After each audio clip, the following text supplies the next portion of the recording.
right, we're rolling. All right. Hell yeah. All right. So we're gonna do some New York sports. Hello, welcome to the show, Michelle Neat.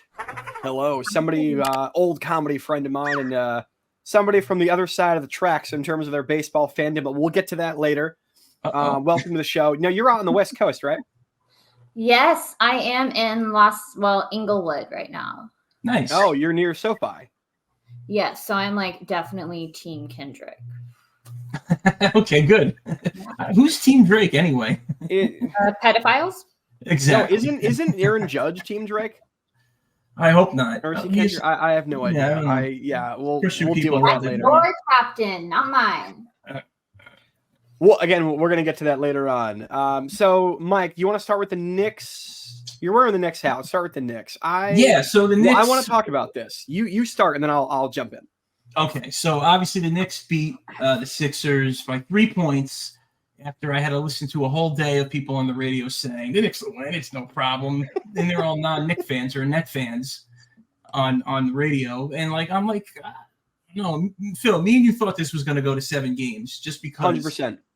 In my experience, and you can call me a miserable bastard of a New York Knicks fan or a New Yorker, but we always fear the worst because it's happened to us how many times where you just get down in the dumps. That's a New York attitude. So the Knicks won those first few games. They were close. It could have went either way. The Sixers were better than a 7 seed, but just didn't have Embiid for most of the season, so they got the low seed and made it into the playoffs. So anyway, when they blew that game, and they blew it, it felt like the momentum was now. Game 5 is what you're talking about, when they were up 6, 20-something seconds left, and they ended up losing. Yeah, so during the game where they won, the clincher in Game 6, I was actually out walking my dog. It was because that game started at like 9 or 10 for some stupid reason. Which was dumb. Yeah. So I'm always out walking my dog late. I get home from work late. I'm walking my dog, and I'm like at the bodega about to order a sandwich. I got it on the radio in my ears, and I swear, when the dude from the Sixers sunk that the free throw to tie the game with like 30 seconds left, I was like, oh, here we go again. I knew it was going to 7. And there was no question in my mind they were going to fucking blow it again. But then they did. They pulled it out of their rectums, and I'm very, very I'm happy about it. I think this is going to be a lot of fun. You know, it goes against the narrative of the miserable Knicks fan that we talked about last week with the we lose license plate. You know, I know they've had to win that series, otherwise the season would have been a disaster. Oh, that would have been embarrassing as hell. This series, I don't know. You know, this is a team that is. I mean, this team has been injured all year, and they got this far, which is incredible. So it's almost like now they're playing with house money. I think they need to get to the Eastern Conference Finals for it to be what we expected. Yeah, I agree with that. They are that good, but get to the semis and at least give Boston a run. I don't know if they could take them down, but give them a 6 or a 7 game series. I would love to see that. A little. Huh? I would love to see the Knicks just go all the way. Listen, like, I am from Houston. I am a Rockets fan, but I so badly want the Knicks to win, and I want it for their fans. Like, I feel like it's y'all's time. Yeah. Well, it feels like 94. Yeah. Enough of Boston. At least there's something we can all agree on right there. Boston sucks. By the way, you guys, either of you watch Winning Time? I did. No. Oh, how awesome was that series? It was so good and so disappointing that it ended the way it did. Well, they were setting it up for a 3rd season, and then fucking HBO canceled it, which was so late. Mike, you have to watch this show. You will love. Anyway, that's a total aside. But yeah, as far as the Knicks go, this is going to be great.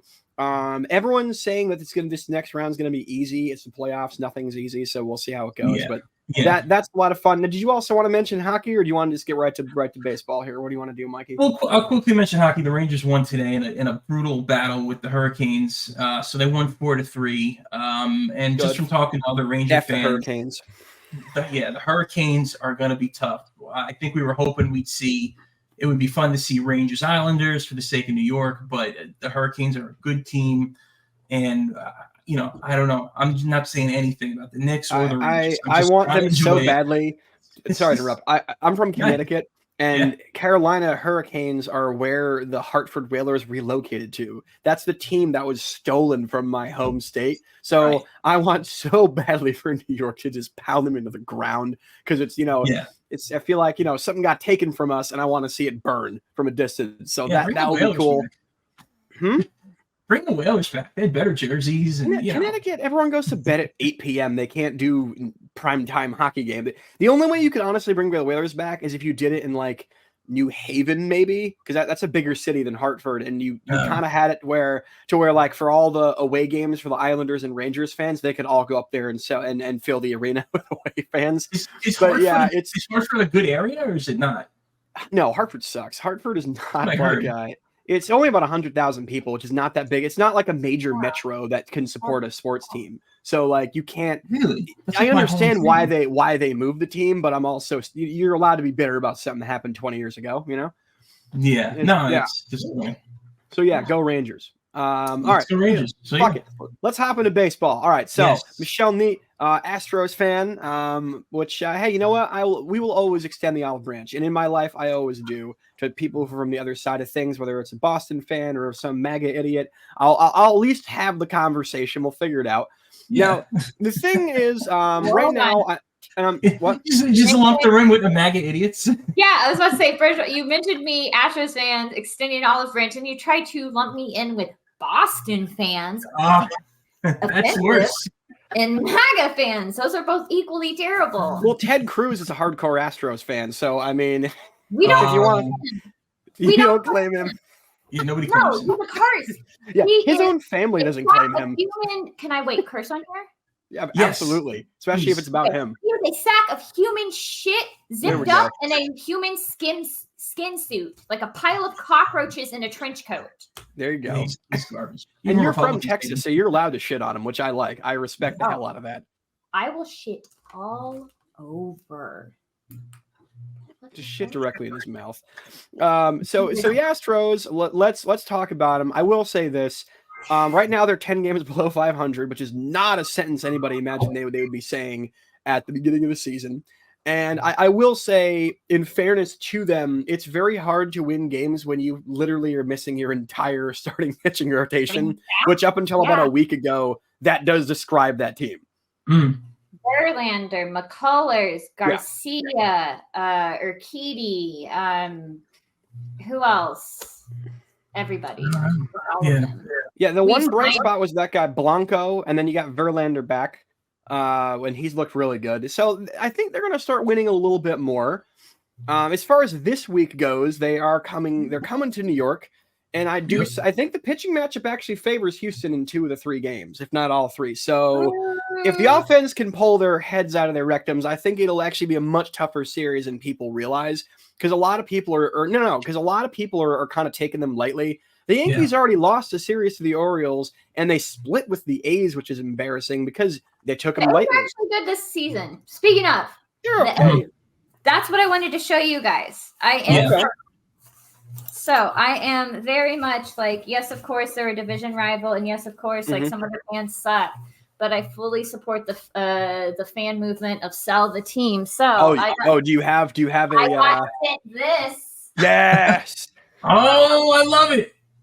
Where'd you get that? And you don't have the shirt. You have the full on flag. The sell. That's flag. Awesome. Oh, I've got the flag. I'll have to. Who was the fan that's? It was like a fan It's called Oaklandish, and I do. I think it's called the Last Dive Bar, right? Is what they. I follow the story very, very closely as well. So this is. I'm with you on all this right here. So the Unrooted in Oakland sell the team. So they're the ones who put me onto the sell flag. It's all them. They're incredible. It's like an incredible fan movement. It's fully in support of them. When they did the reverse boycott last season, and I was doing a podcast with my friend, we did a raffle giveaway where we bought up a few tickets for that game. So if any Oakland fans are listening or going to listen, I am you have support from Inglewood. There you go. No, I mean, absolutely. I mean, you got support from her, you got support from us. And by the way, they're doing another one of those next month. I heard about it on, I think it was somebody else's podcast. They're another one of the reverse boycotts, which is, Mike, you're familiar with what they did last year, right? Yeah, they bought all the tickets and they loaded the stadium. They showed up and they literally chanted "sell the team" for like 3 hours. Amazing. It was really funny. Yeah. And again, I've been to the Coliseum. I won't rehash this completely, but we did a whole episode on why moving to Vegas is going to end up being a failure. And I've been to the Coliseum for both football and baseball, and those are some really intense fans. So I hope they don't lose their team, man, because that is a bunch of garbage happening over there in the East Bay. But there is a independent league team called the Oakland Ballers. Looking at that. Yeah. Again, incredible. The thing is, it's like the parts of like baseball fandom and baseball that I love. It's truly a beautiful game, and it's truly beautiful to see what's happening in Oakland amongst the fans. Not John Fisher, because he's the worst. Yeah. Right. I mean, it goes to show you how terrible he is. The fact that people on the East Coast even know who he is, like that's how bad he fucked up. I mean, that's all there is to it. So they got actually, I was looking it up, the Oakland Ballers, they got, the city's allowing them to refurbish. Is one of you playing a video out loud or something? I think it might be just feedback from somebody's speaker. Do you have do you have headphones on? It could be Michelle's speaker. That's what it is. No, that's right. Okay. I gotta say, because I see we're wearing headphones. Maybe it's yeah. You gotta. You know what? Well, we got into this hastily today, but hopefully we can. That's why there's editing. Yeah, that's why she's muted for a second. Yeah. Michelle, if you can hear me, try to find some headphones if you have any, because we got that's what it was, because I heard the echo from somebody. But as far as the wow, she found them real quick. That was fast. There we go. Right out of the hole. As far as the Oakland situation goes, as of now, they're going to be in Sacramento for the next 3 years. And then from there, we have no idea where they're going. Vegas claims them, but I don't know if they're going to get the funding for that fucking stadium, man. It's going to be really interesting to see what happens. I thought that's what I read, that this is this Raimondi Stadium. They got money to renovate it. It's a AAA park. Yeah. They got $1.6 million.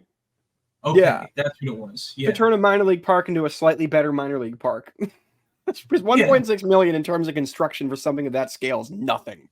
Well, I mean, it's going to be about as nice as where the A's will be playing. So, yeah, at least people will show up to the nice ball where they currently play. That's true. The Coliseum is a bit out of date, but you know, we're not. I don't want to comment on any more on a team that's not mine. I feel like we spend a lot of time on that. Let's get to the Astros. Let's get to them now. Do you see this season turning around for them, or do you see this continuing to downward spiral? Like, what's your emotions right now towards this, Michelle? My emotions, I think I've been very clear, is it could go one of two ways. My emotions are on the lower end. I was browsing caskets in case I decide to carry through with my threat of unaliving myself if the team continues to be this bad. Mm-hmm. I'm just kidding. I lived through, I've been a fan since I was actually born. So I have lived through everything, every iteration of the Astros. So I think that they'll probably pull it together.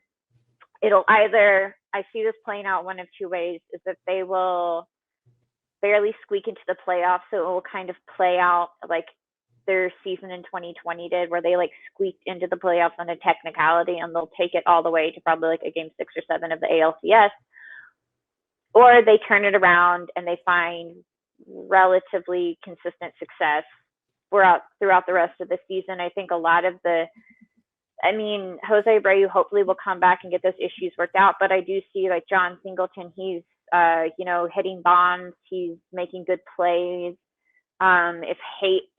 There's so many like little issues right now. Like there's no offensive production from Alex Bregman. Josh Hader, I think, is a sleeper agent for the Padres. I don't know what his deal is. He has cost us games, and he's getting paid a lot of money to lose us games. And so I can't tell you how I understand that as a reasonable baseball fan, my logic brain understands that like he can't always be nailed. But as an irrational person, just in my natural resting state, like it's ridiculous. Like if you get paid more than even like $1 million. You should be playing like your life depended on it. And I feel like I don't see that right now. There's a lot of lifelessness going on the field. Okay, let me tone it down. Tell us how you really feel. Don't be shy, Michelle. We know Let what it out. that's like. Okay, I'm glad. Okay, now that I know this is a safe space, I'll really open up and tell you guys how I feel. Yeah. It's just a lot of inconsistencies. I mean, Jordan not doing great right now. He's still doing okay, but Jordan doing okay is like the best that some players will do offensively. There's a lot of mixed emotions right now. I'm really frustrated because of the potential. Let's talk about the bright spot. You got Blanco. Yes. You got Verlander and the little short boy at second base there I think he's still hitting 3-something. He's got a really, really good bat he's still. Having the best career, like it's the best start of his career almost. Like maybe in 2017 he had a better start, but it's one of the best years for him career-wise. He's making good plays, and a lot of the time at this point in the season last year, you could see he was like fumbling a little at the plate. He was making some kind of like it seems like he was making a few thoughtless errors. So maybe he kind of like worked on himself in the off season throughout the rest. He's like truly the best. He's like version one of the best himself. People. Say it. Best version of himself. Best version of himself. He was the one guy when that opening series, because I haven't really watched a whole ton of Astros. Like I checked the scores and whatever, but he was the one guy in that opening series against the Yankees who actually was still hitting. He was the one guy that didn't get shut down. So he's a bright spot. And then, of course, I do think it's very funny, too, that the way their season started was they got swept by the Yankees in 4 games, and then on the 5th game, their rookie starter throws a no-hitter. There's something that's kind of just symbolic about that, very poetic, if you will. I think it's funny. By the way, we're going to see him on Thursday night, and I'm not excited about that because he's been lights the F out the whole year. So his numbers are ridiculous. So you've got... as I mentioned earlier, so we'll go on the series right now. Game 1 is Verlander against Heel. Heel has been awesome. So if he can hold it in, that'll be a tight game. Maybe the Yankees can make a late comeback like they have been for a lot of their games lately. Game 2 is the only one that I think actually favors the Yankees. What's that like? Huh? What's that like? Well, for your comeback team to make victories. Comeback. We've had a few, but like, what's that like? It's a good time because we didn't get any of them last year. I think we got like 2 the whole year.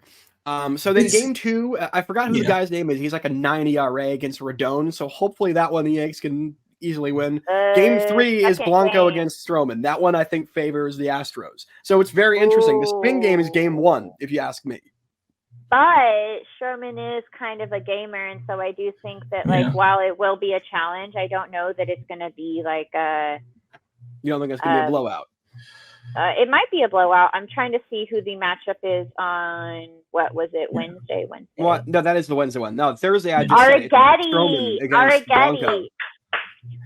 Arrighetti. He's one of our young guys. He's fairly new to the league. This is like his debut season and with us, and he's done pretty good so far. I think he's made the right adjustments. The person I am actually kind of worried about, Verlander is a Hall of Famer, no doubt. There's just been like, first of all, I don't know why this is a thing, and I used to think that it was people on Twitter just being crazy, but this man like hardly gets run support.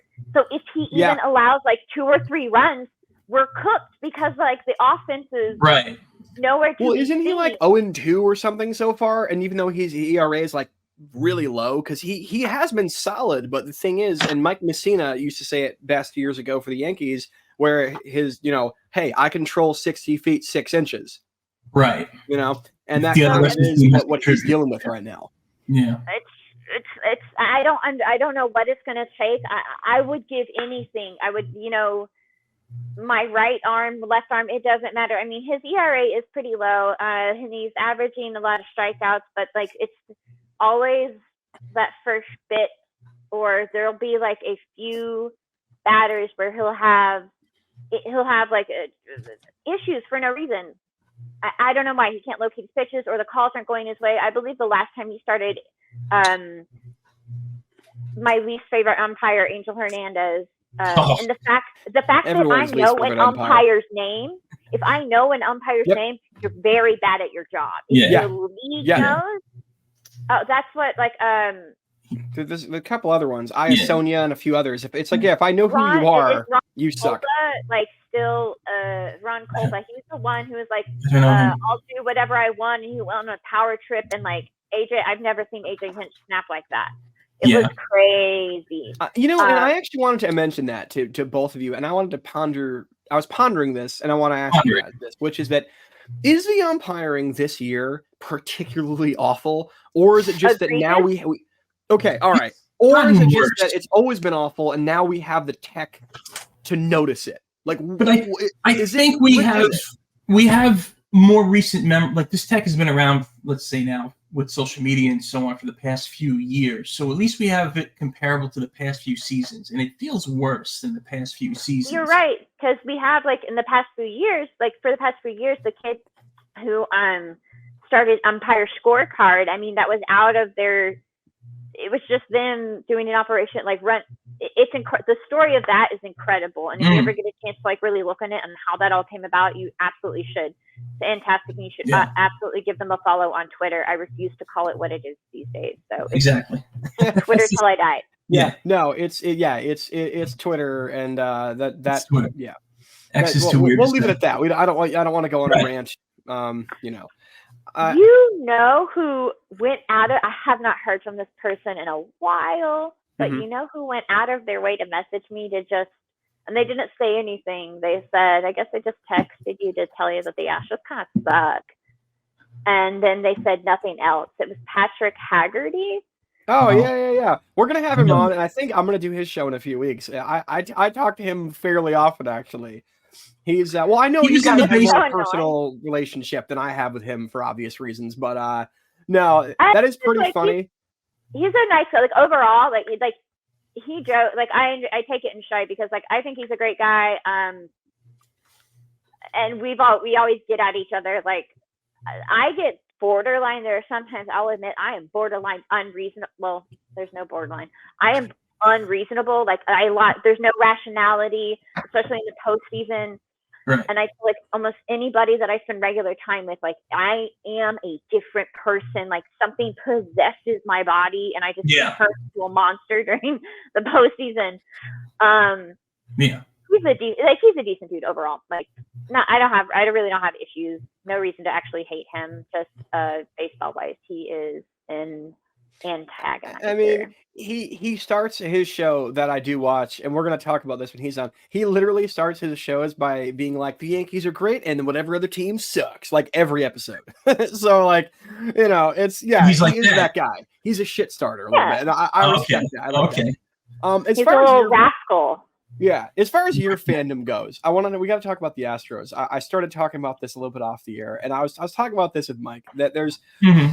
a lot of my interactions with Astros fans, other than the ones I've seen like at the stadium when I'm at the games, there's three main archetypes I feel like that I've come across.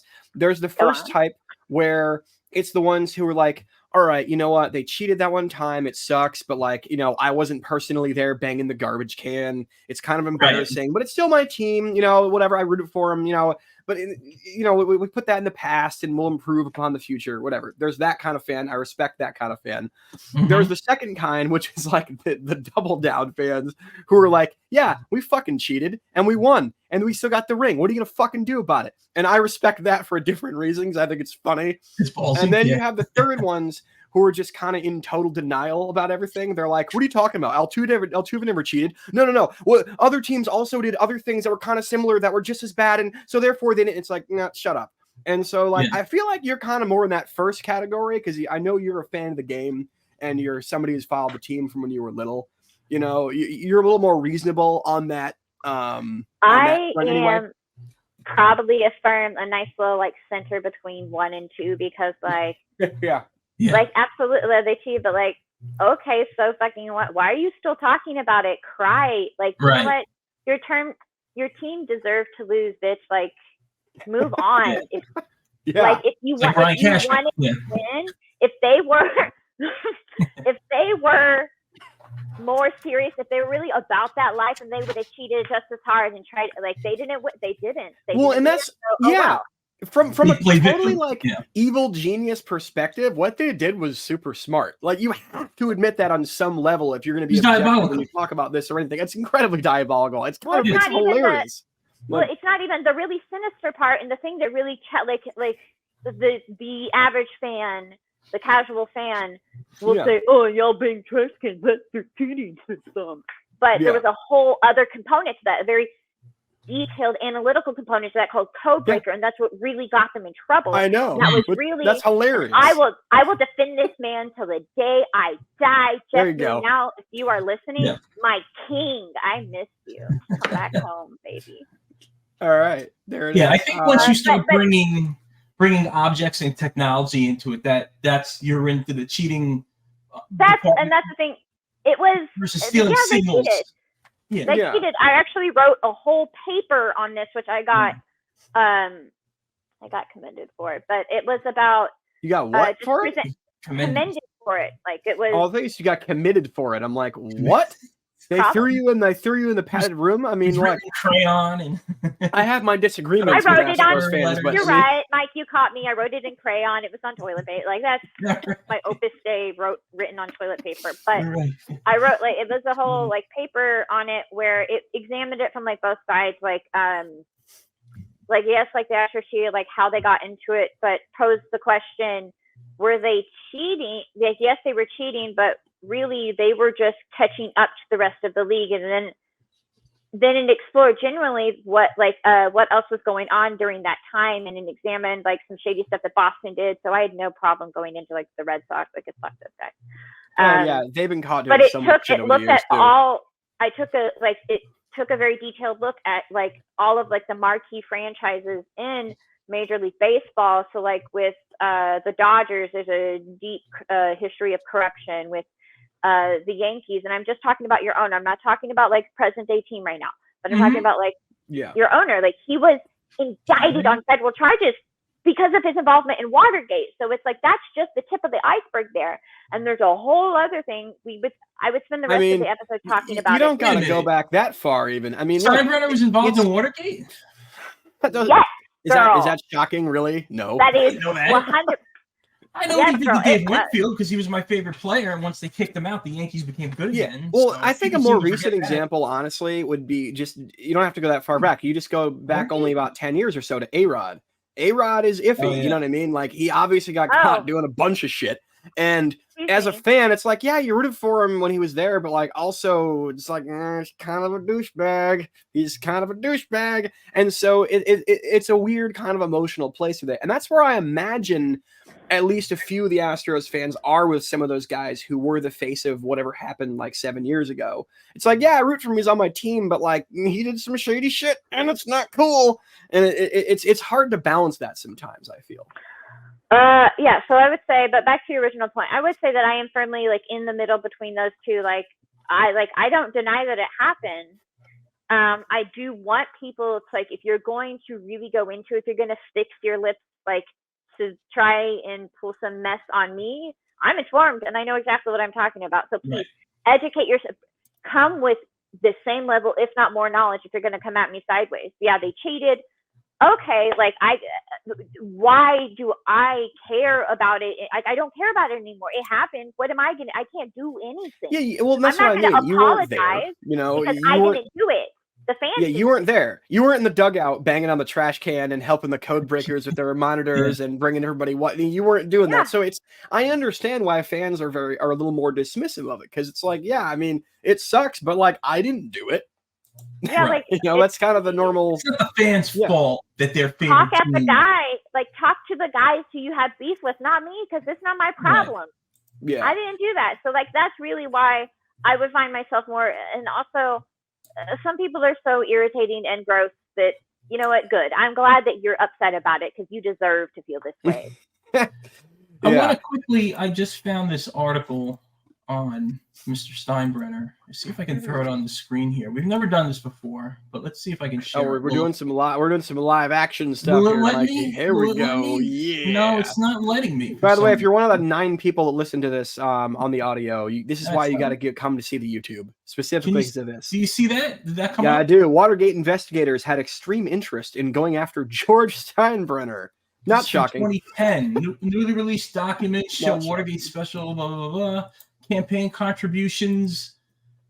I never knew any of this. This is amazing to me. We're going to do a whole episode next week on this now. Mike's going to do some reading. Type of person. I am the type of person, and I can relate to this because I feel it's a kindred spirit to somebody who's really going after somebody they dislike right now.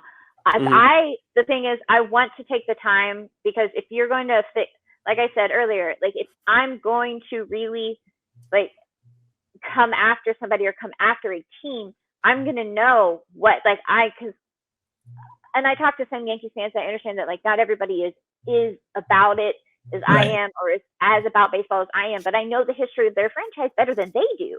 Like, and that's, like, and I'm not talking power, about anybody baby. on here. I'm not talking about anybody currently on screen with. That's fine. I don't care. You got to do your own research, girl. I don't research it. Girl. No, it's good. It's smart to be that way. That's how you. I just want to take the time to understand and know it. It's mostly also because I have like an unquenchable thirst for like baseball knowledge. When I was like 6 or 7 years old, there was some like rude boy on the playground who was like, girls can't play baseball, when I asked to join, and I was like, bet we can't. That's news to me because I have to. Right. Yeah. And, Tell me you took him deep. Tell me you took his ass deep. He wasn't even on the mound. He was sitting on the sidelines. It's always the ones who are not about it who want to run their mouth. It always is. No, it really always is. Usually is. They hate themselves. Hurt people hurt people. They hate themselves because they throw like a girl. Or no, what is it? The Sandlot quote? You play ball like a girl. That's something like that. I can't remember because it's been like I think it's you play like a girl. You 5 years since I've seen it. Yeah, it's been a while. Classic. In about 5 years, right. I haven't. All right, so let's get to the closing thing we like to do on this show here. Yes. Again, if you're on the audio, thank you. But hop over to the YouTube for this last part, because this is where the magic happens. Really, and we usually do either an ad or a brawl at the end of the show. So, Mikey, tell us about this. You said we have a 1990 Houston Astros brawl we're gonna watch. August 16th, 1990. You got the Astros, Cardinals, some 1990 National League Baseball.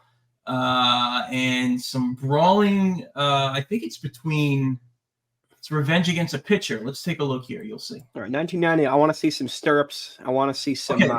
So quickly, some big hair. Danny Darwin is on the mound for the Astros, and he throws inside to, I believe, Pedro Guerrero right there. And it's the second Pedro Guerrero fight we have done on the show. He's a feisty guy. So now Darwin batting. He's safe at first. Ozzie Smith couldn't make the play. And there's some words between Guerrero and Danny Darwin. And punch in the face. And we got an umpire going down. Dude, that ump looks so scared to be right in the middle that his hat goes flying off. Oh, no.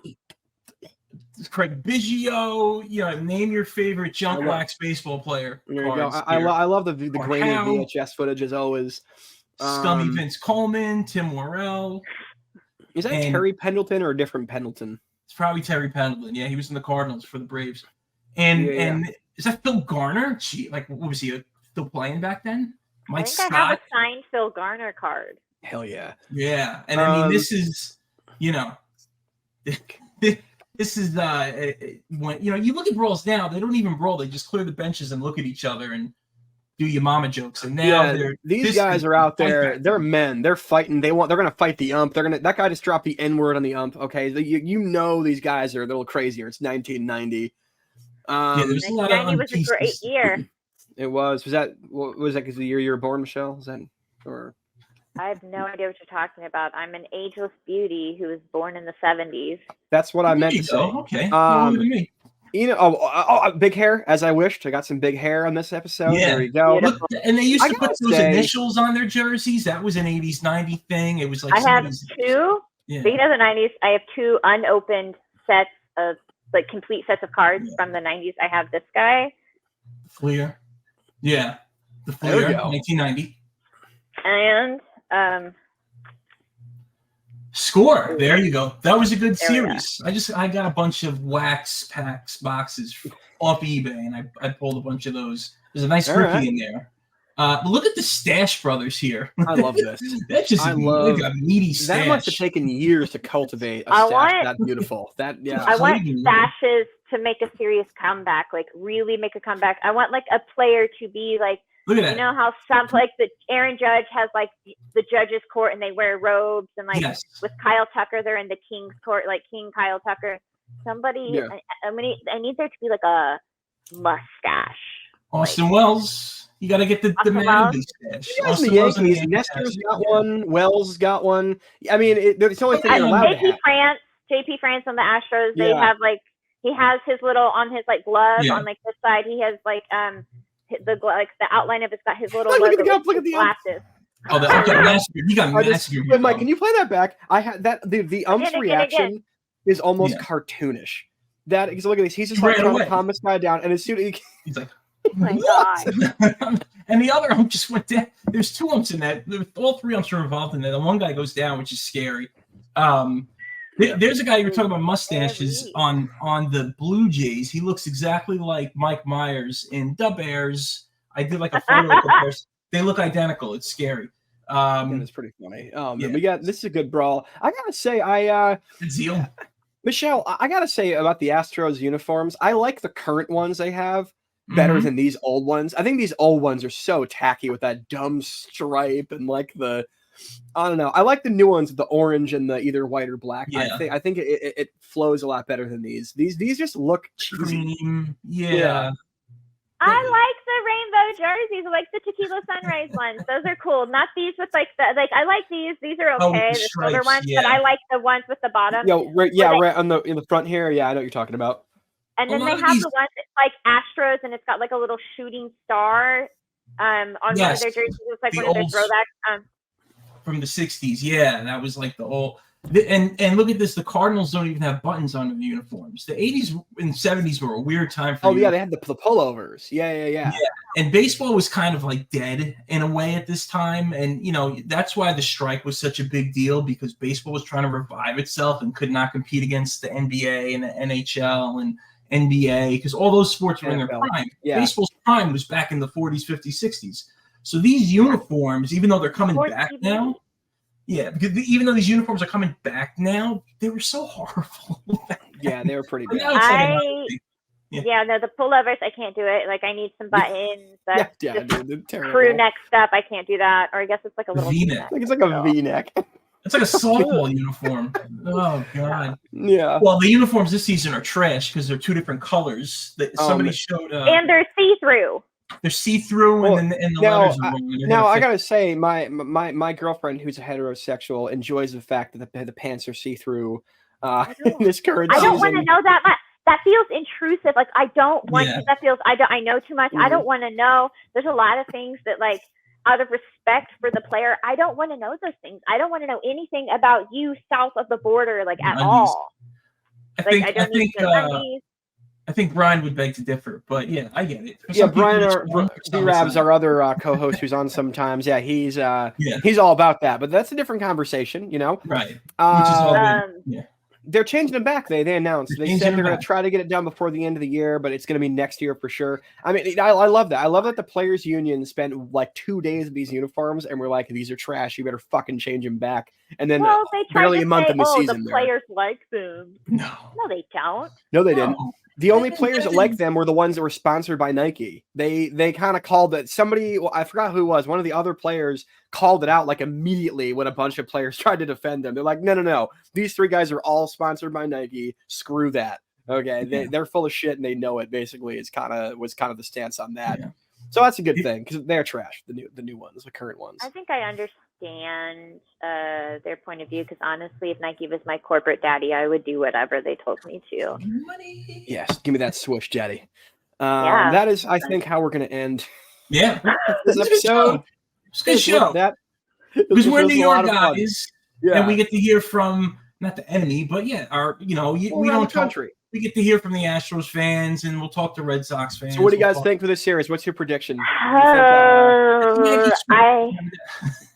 don't know. I don't know. Yeah. The Astros do love hitting in Yankee Stadium, and you know what I realized is that in 2021, Altuve was also in Yankee Stadium on his birthday playing, and he hit like a 3-run home run to put us ahead. Was that it's going to be such a good series. It was like they ended up losing that game, but no, they ended up winning that game. That was the only one they won, I think, right? I remember there was an FU on your birthday or something chanting around the stadium, which is pretty funny. But that one. As far as predictions go, I think honestly the pitching matchup favors Houston in 2 out of the 3 games. It does. Yeah. And I'm going to stick with my original answer. I really do. I think it's going to be 2 out of 3 in that direction. Unless the offense can beat up Verlander for once, which would be nice, but we'll see. It depends on what Judge's bat stays alive, because it's starting to get hot. And Bregman, please, just do stuff at the plate. That'd be great. Yeah, consistently. So 2 out of 3, same. Real quick, I think I know your answer, but I have to ask: Altuve, Hall of Famer? 1,000%. Yeah, I think yeah, absolutely. He had he was guilty by association. He was guilty by association in 2017, but other than that, stats alone, what can you say? What negative thing can you say about him?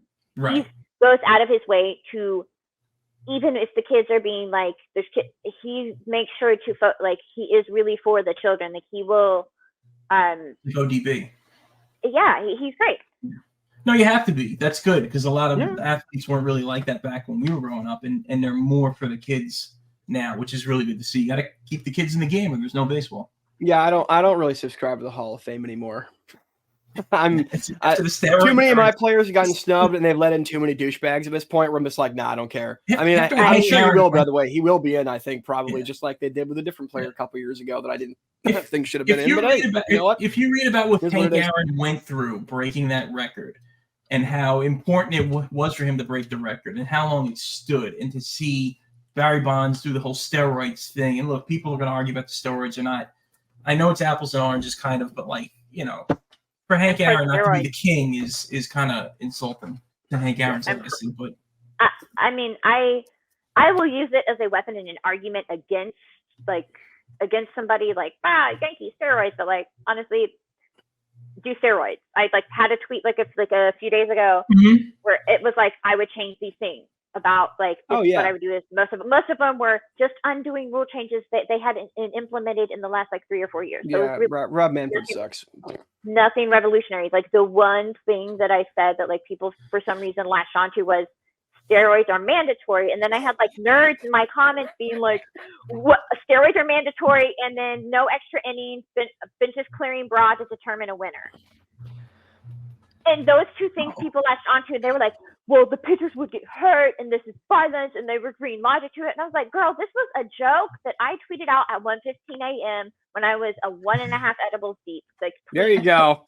A bench clearing brawl to break a tie, Phil. We would clean up. I want this. No, I'm all about it. And by the way, when it comes to the whole steroids thing, that is an argument I've heard from multiple people that I don't completely disagree with, which is that I know you said it as a joke, but if you really, really break it down, it puts a better product on the field. So bring baseball back, and that's why they look the other way. Somebody who their background is in fitness, nutrition. I can't on a real level. I'm no, I don't really. I'm not against it, because people ultimately will do it at the end of the day, whatever they want. I'm not going to tell people what to do with themselves. Live your dreams, girl. Right. But jokingly, yeah. If you want to do steroids, sure. You're getting paid millions of dollars to do a thing, and if I'm getting paid even I don't know, $30 an hour to do a thing, I'm gonna whatever I can do to do is the best. Especially if I have because a lot of these athletes just keep having kids, especially if I have like 1,000 children. I'm going to do whatever it takes to secure the bag. Like, yeah, hell yeah. so little That's a good place to problem. end here. We are officially pro steroids here in the Nosebleeders. I guess. All right. This Don't has been a do lot of drugs, fun. please. We'll reconnect with you later in the year. I mean, if the Astros make the playoffs, Yeah, we'll end totally. up meeting them. We can talk to you then. That'll be a lot of fun. Totally. Guess to We'll just see. have me back on because I'm fun and I like baseball. I mean, and I think we huge will fan at of some you guys. point. It'll be a good time. We'll have Absolutely. you back on. No, thank you Yeah, for joining us. let's We do it. appreciate it for real. All right, Yeah. peace. Have a good one. All right.